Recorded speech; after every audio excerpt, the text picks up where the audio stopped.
मैं बात करता हूँ ना इनसे। माँ ये ड्रामा लगा रखा है, अभी फर्स्ट फ्लोर पे जाने वाली है। क्यों, तुझे कोई दिक्कत है क्या? और तुझे ये बात पता कैसे चली? आपको क्या लगा था? आप कुछ बताओगे नहीं तो मुझे पता नहीं चलेगा? मुझे सब पता चलता है माँ, आप क्या करिए और क्या नहीं। जो मैं नहीं करती हूँ वो तो तुझे बताया ही जाता है, और ये तो मैंने किया है, तो ये तो तुझे पता चलना ही था। माँ जी, आपको पता है ना कि इस फ्लोर पे हम रहते हैं, फिर भी आप इसको रेंट पे चढ़ा रही हैं। माँ सिर्फ आपकी मर्जी नहीं चलेगी। क्यों नहीं चलेगी मेरी मर्जी? ये मकान ना मेरा है, तो मैं जो चाहूँ वो मैं कर सकती हूँ। तो हम लोग कहाँ जाएंगे माँ? आपको पता है ना हम लोग रहते हैं फर्स्ट फ्लोर के ऊपर। तुम लोग कहाँ रहोगे, इस बात की जिम्मेदारी तुम दोनों की है। अब तुम लोग सोचो कि तुम लोग कहाँ रहोगे। माँ आप कैसे बात कर रही है मेरे से? अरे मैं आपका बेटा हूँ, आप खुद सोचिए ना, अगर आप रेंट पे चढ़ा देंगे फ्लोर तो फिर हम दोनों कहाँ जाएंगे? कौन बेटा? कैसा बेटा? पहले बड़े लोग ये सोचते थे कि जब वो बड़े हो जाएंगे ना तो बच्चे उनकी सेवा करेंगे, माँ बाप का पालन पोषण करेंगे। लेकिन आजकल की औलाद, हम लोग इनको पढ़ाते हैं, लिखाते हैं, बड़ा करते हैं, लेकिन ये बड़े होकर सब कुछ भूल जाते हैं। ये भूल जाते हैं कि हम लोगों ने इनके लिए क्या क्या किया है। और तू क्या कह रहा है कि तू मेरा बेटा है? तूने बेटा होने का फर्ज कभी निभाया है? माँ कौन सा फर्ज है जो मैंने नहीं निभाया? क्यों भूल गया? विनय, हाँ माँ। विनय बेटा, मेरी दवाई खत्म हो गई है, ला दे बेटा। अरे माँ बहुत जरूरी काम करो, मेरे पास टाइम नहीं है दवाई लेके आने का। आप एक काम करो, रिंकी को भेज दो। तुझे पता तो है बेटा, मेरे घुटनों में बहुत दर्द है, मैं पौड़ियां नहीं उतर पाती हूँ, तो तू ला देना बेटे। अरे माँ मेरे पास ना अभी आपसे बातें करने का भी टाइम नहीं है। एक काम करो, रिंकी को कह दो मेरे पास टाइम नहीं है। एक दिन दवाई नहीं खाएंगे तो मर नहीं जाएंगे। बहू, हाँ माँ जी। मेरे लिए 2 रोटी बना दे बेटा। रोटी पड़ी तो है रात की, वो खा लीजिए ना। तुझे पता है ना बेटा, अगर मैं रात की रोटी खाऊंगी तो मेरी तबीयत खराब हो जाएगी, और मुझे दवाइयाँ भी खानी होती है। मुझे ताजी 2 रोटी बना दे बेटा। अरे कुछ नहीं हो रहा, और अगर इतना ही शौक है ताजा खाने का ना, डॉक्टर ने बोला है तो जाके खुद बना लो, आपके हाथ टूट नहीं गए, समझ आई? जाओ बना लो, मैं से मत बोलो। बेटा मेरी तबीयत ठीक है ना, 2 मिनट बैठ के रील भी नहीं चलाने देते, अभी तो आके बैठो सफाई करके। जाओ यहाँ से। माँ मानता हूँ मैं, मेरे से गलती हुई है, अपनी गलती के लिए शर्मिंदा भी हूँ, लेकिन इसका मतलब ये थोड़ी कि आप मुझे घर से बाहर निकाल देंगे। मैं आपको वादा करता हूँ माँ, आगे से मैं कोई गलती दोबारा नहीं करूंगा।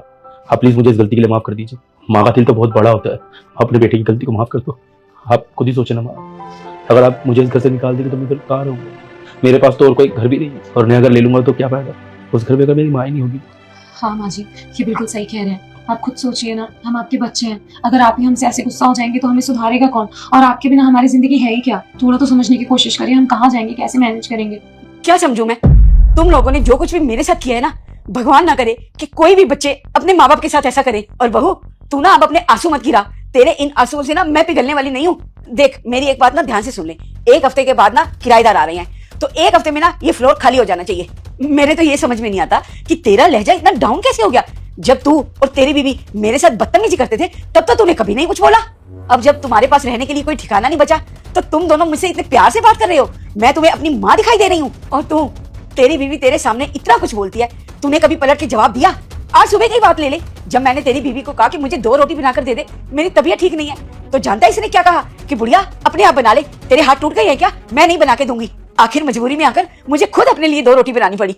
हर माँ बाप सोचते हैं कि बच्चा जब बड़ा हो जाएगा ना तो उनके बुढ़ापे का सहारा बनेगा, लेकिन ना जाने आजकल के बच्चों को क्या हो गया, शादी होते ही ऐसे बदल जाती है कि जैसे वो अपने माँ बाप के लिए पराये हो गए हैं। देख बेटा, अब तेरे और बहू के आंसुओं से ना मुझे कोई फर्क नहीं पड़ता।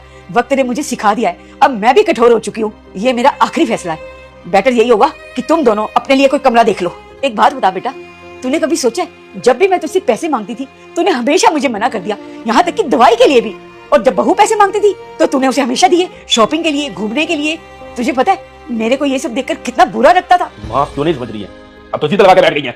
अब समझती क्यों नहीं कि हमारे पास तो घर नहीं है? देख, तेरी इन बातों से और इन आंसुओं से मुझे कोई फर्क नहीं पड़ेगा। मैंने तुम दोनों से कहा ना कि मैं कठोर हो चुकी हूँ। माँ आप ऐसा कैसे कर सकती है? मैं आपका बेटा हूँ, आपका माँ बेटे के रिश्ते कोई भूल रही है। मैंने कहा ना 7 दिन के अंदर फ्लोर खाली हो जाना चाहिए। अरे कहाँ जाऊंगा माँ, आप समझती क्यों नहीं है? अरे तू कमाता है, जहाँ मर्जी कमरा ले, जहाँ मर्जी जाके रह, मुझे इससे क्या लेना देना। और हाँ, अगर ये फ्लोर खाली नहीं हुआ ना तो याद रखना मुझे फ्लोर खाली करवाना भी आता है। और सुन, आज से ना तेरा मेरा नाता खत्म।